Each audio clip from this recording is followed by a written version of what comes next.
The night of the tragedy was heavy with humidity, the kind of night when the air itself seemed to carry tension. At 10:25 p.m., the local sheriff's office received a trembling call from the Murdaugh estate. The voice on the other end was broken, panicked, and barely understandable. Within minutes, patrol cars were racing down the long stretch of Moselle Road, their flashing lights cutting through the darkness of the countryside. When officers arrived, they were met with a scene that would haunt them for years. Near the family's dog kennels, two bodies lay on the ground, lifeless, cold, and surrounded by the quiet hum of crickets. It was the young Murdaugh son and his mother. The ground was slick, and the air smelled of gunpowder and damp earth. There were no signs of forced entry, no broken windows, and no footprints leading away from the scene.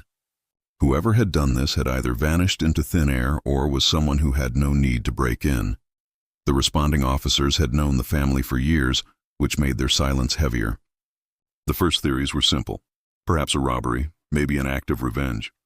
But as detectives examined the evidence, those explanations quickly fell apart. Nothing valuable had been taken from the house.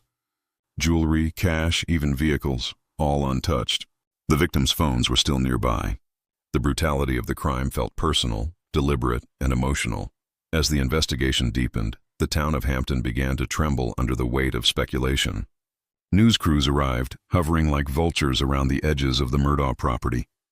Neighbors whispered that this was punishment, that someone had finally dared to cross the family's line. Others thought it was an inside job, an act committed not out of hate, but desperation. The town that had once worshipped the Murdaughs now found itself questioning everything it believed about them.